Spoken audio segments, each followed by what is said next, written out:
오늘도 이 새벽 기도하기 위해 나온 여러분 환영하고 축복합니다. 우리의 기도 가운데 하나님의 응답이 있기를 원합니다. 우리가 기도할 때 하나님의 말씀 듣기를 원합니다. 오늘 본문을 보시면 하나님께서 출애굽의 여정 가운데 이스라엘과 함께 하셨음을 보여주고 있습니다. 하나님은 모세를 보내사 이스라엘로 하여금 하나님의 나라를 세우도록 인도하셨습니다. 1절을 보시면 그들이 대오를 갖추어 애굽을 떠났다라고 말씀합니다. 대오를 갖추어 나간다라는 것은 대오를 갖추어 나가는 것이 누구입니까? 대오를 갖추어 나가는 것은 군대입니다. 하나님의 군대로서 악한 세상을 심판하고 하나님의 나라를 세우기 위하여 여정을 시작하는 것이 오늘의 본문이 우리에게 말해주는 것입니다. 본문 이후에 나오는 내용들은 그 여정들을 되돌아보고 있습니다. 여러분, 이스라엘 백성은요, 도망자가 아니었습니다. 군대였습니다. 애굽의 압제를 피해서 도망가는 것이 아니라 그 도망가는 것이 이스라엘의 궁극적인 목적이 아니었다라는 것입니다. 지도자이신 하나님의 명령을 따라 대오를 갖추어 목적지에 나아가는 것입니다. 그 군대의 행진의 기록이 기록되어 있는 것입니다. 하나님이 이스라엘을 부르신 것은요, 애굽으로 하여금 그들의 죄악을 깨닫게 하시기 위함이었습니다. 그리고 가나안 땅에 가득했던 죄악을 심판하시기 위함이었습니다. 애굽과 가나안 땅에 가득했던 거짓 우상들을 모두 무너뜨리고 하나님을 알게 하시기 위함이었습니다. 그래서 이스라엘을 부르시고 이스라엘을 애굽에서 인도하여 내시며 이스라엘을 사용하셔서 가나안 땅에 들어가게 하셨습니다. 애굽에서 이스라엘을 부르셨던 그 하나님께서 오늘날 저와 여러분을 부르십니다. 부르시는데 군대로 부르신다라는 것입니다. 군사로 부름받았다라는 것은 군사로 부른 이의 목적을 완성하기 위하여 나아가는 것입니다. 저와 여러분은 하나님의 군사로 하나님의 부르심을 받은 사람들입니다. 디모데후서 2장 4절은 이렇게 말씀합니다. 병사로 복무하는 자가 자기 생활에 얽매이는 자가 하나도 없나니 이는 병사로 모집한 자를 기쁘게 하려 함이라. 여러분, 하나님은 우리를 부르시는데 먼저 하나님의 자녀로 부르십니다. 하나님의 자녀로 살아가는 것, 이것이 하나님의 나를 향하신 부르심, 하나님의 소명입니다. 하나님은 부르신 사람들에게, 그 하나님의 자녀로서 부르신 사람들에게 자녀로서 살아가기 위한 일들을 맡기십니다. 이것이 사명입니다. 여러분, 군대에서도요, 모든 사람이 같은 보직을 갖고 있는 것이 아닙니다. 어떤 이는 총 쏘는 것으로, 어떤 이는 포를 쏘는 것으로, 어떤 이는 레이더로, 어떤 이는 다른 이는 밥을 하는 사람도 있습니다.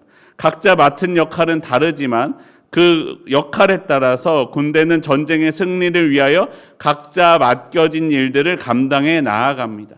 그 일들을 잘 감당할 때 전쟁에서 승리할 수 있습니다. 여러분, 우리를 향한 하나님의 뜻이 이와 같습니다. 우리를 향한 부르심은 모두 다 같습니다. 하나님의 자녀로 부르셨습니다. 그런데 자녀로 부르시고 그 일들을 이제 맡기기 시작합니다. 맡기시는 일, 그 사명은요, 각자가 다릅니다. 회사에서는 회사의 일원으로서, 가정에서는 부모나 자녀로서, 그리고 이웃에게는 같은 이웃 사촌으로서 감당해야 할 역할들이 있습니다. 어떤 역할들은요, 커 보이고 어떤 역할은 작아 보입니다. 하지만 내게 맡겨진 그 역할들을 하나님의 뜻 안에서 잘 감당할 때 그 전쟁에서 승리할 수 있다라는 것입니다. 내가 맡겨진 그 역할을 하나님의 자녀로서 잘 감당해 나갈 때 전쟁에서 승리할 수 있습니다. 여러분, 군대에서요, 작은 보직은 하나도 없습니다. 다른 보직이 있을 뿐입니다. 모두 나를 부르신 이에 우리에게 맡겨주신 우리의 사명입니다. 오늘 우리가 우리의 삶의 자리에서 하나님께서 내게 맡겨주신 사명을 발견하기를 원합니다. 그리고 그 사명 가운데 하나님의 뜻대로 바르게 감당해 나아가는 내 삶의 자리가 저와 여러분의 삶이 되기를 원합니다. 내 사명의 자리, 내 그 작은 전쟁에서 하나님의 뜻으로 승리할 때 하나님의 큰 영적 전쟁에서 승리하게 됩니다. 나를 부르신 그 뜻대로 사명의 삶을 감당해 나아가는 저와 여러분의 삶이 되기를 원합니다. 군대로 나아가는 이스라엘 여정이 시작되는 사건은 유월절 사건이었습니다. 유대력으로는 첫째 달 15째 날, 14째 날인 유월절의 다음 날 여정이 시작되었습니다. 앞서서 말씀드린 적 있는데 기억나시죠? 6월절 사건 때 누가 죽임을 당했는가? 어린 양의 피를 문설주에 발라둔 사람의 집은 천사가 넘어갔고 바르지 않은 집은 천사가 그 집의 장자를 죽였다라고 말씀합니다. 혹 이스라엘 중에서도 듣고 믿지 않은 사람의 집은 죽음을 맞이했을 것이고 혹 이방인 중에서라도 믿고 순종했다면 죽음을 피할 수 있었을 것입니다. 오늘 본문은 이 사건에 대하여 이렇게 말씀합니다. 민수기 33장 4절입니다. 우리 함께 한 목소리를 읽어보겠습니다. 시작. 애굽인은 여호와께서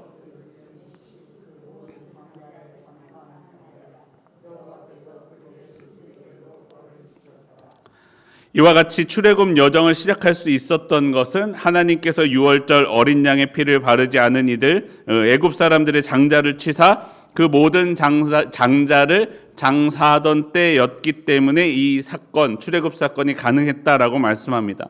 또 말씀하시기를 그들의 신들에게도 벌을 주었다라고 말씀합니다.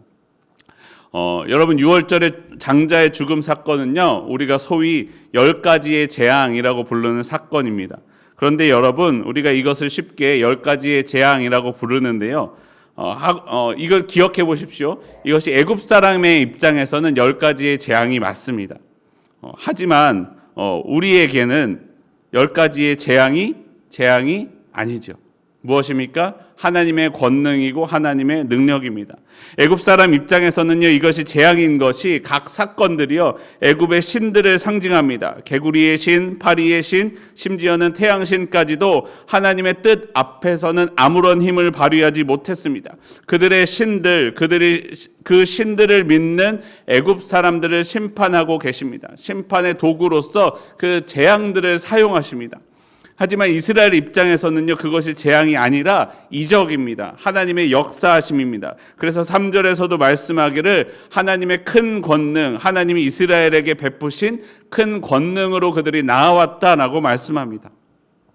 여러분 우리가 이 세상을 살아갈 때요 종말을 향하여 살아갑니다. 언젠가는 이 세상이 마지막 날을 맞이하게 될 것입니다. 세상 사람들은요 종말을 두려워합니다. 종말이 오지 않기를, 오더라도 내가 있을 때는 최대한 늦게 오기를 바라는 것이 세상 사람들의 마음입니다.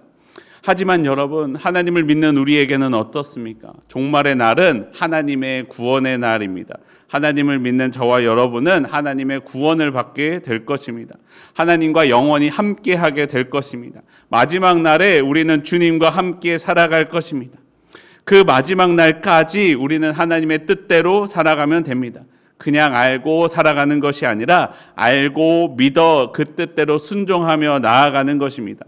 나를 자녀로 부르신 하나님의 뜻을 따라 내게 주어진 사명대로 살아가는데 여러분 하나님의 뜻대로 살아가는 우리의 삶의 힘은요 두려움이 아닙니다. 다가올 심판이 두려워서 행하는 것이 아닙니다. 하나님이 마지막 날에 하나님과 함께할 기쁨으로 살아가는 것입니다. 세상은 우리를 두렵게 만들기를 원하지만 하나님은 우리를 사랑으로 품어주신다라고 말씀합니다. 여러분 어린 시절 공부할 때를 생각해 보십시오. 부모님이나 선생님이 두려워서 공부하면요 피할 길을 찾습니다. 어떻게 하면 이것을 하지 않을 수 있을까? 어떻게 하면 더 조금 할 수 있을까? 어떻게 하면 이것을 하지 않으려고 애를 쓰는 모습을 보입니다. 그런데 내가 정말로 하고 싶은 목적이 생겨서 공부하면 어떻습니까? 내 이 공부하는 것이 너무나 사랑스러워서 하면 어떡합니까? 엄마가 하지 말라고 해도 어떻게든 숨어서 하는 것, 물론 공부가 그런 적은 별로 없지만 그런 적이 우리에게 있지 않습니까? 우리가 이 사명을 행하는 것도 이와 같습니다. 여러분 우리가 이 사명을요 두려움으로 행하면요 어떻게 하면 이 사명을 조금만 감당할 수 있을까? 어떻게 하면 내가 이 사명을 하지 않을 수 있을까 고민하는 것이 우리의 마음이라는 것이요. 그런데 우리가 이 사명을 행할 때요 두려움으로 행하는 것이 아니라요 우리를 향하신 하나님의 사랑과 그 기대로 행해 보십시오. 그러면 내가 어떻게 하면 하나 더 할 수 있을까? 어떻게 하면 이것을 더 잘 감당할 수 있을까 하는 것이 우리의 마음입니다. 우리를 향한 하나님의 사명이 이와 같습니다. 여러분 사명을 행하실 때요 두려움으로 행하십니까? 하나님이 찾아올 심판이 두려워서 그 일을 행하십니까? 그렇지 않다는 것이요. 우리를 향하신 하나님의 사랑 때문에 행하는 것이 우리의 사명입니다. 사랑하는 성도 여러분, 사랑으로 행하시기 원합니다. 두려움으로 행하는 것이 아니라요, 나를 사랑하시는 하나님의 사랑의 힘으로 믿음대로 말씀대로 살아가는 삶이 되기를 원합니다. 하나님은 저와 여러분을 사랑하십니다. 그리고 사랑하는 우리를 자녀로 부르시고 사명을 감당하게 해 주셨습니다. 그 뜻대로 사명을 사랑으로 잘 감당하며 사랑에 군사된 저와 여러분의 삶이 되기를 소원합니다. 우리 함께 기도하겠습니다. 하나님, 우리에게 사명을 주시옵소서. 나를 주님의 자녀로 부르심에 감사합니다. 그 부르신 뜻대로 내게 사명을 주사 그 사명을 감당할 능력 내게 주시옵소서. 하나님, 내가 두려움으로 그 사명을 행하는 것이 아니라 주님을 향한 사랑으로, 나를 향하신 주님의 사랑으로 그 일들 감당하며 나아가도록 나와 함께하여 주시옵소서. 내 모든 사명 가운데 주님 역사하여 주시옵소서. 우리 주 예수 그리스도의 이름으로 기도합니다. 아멘.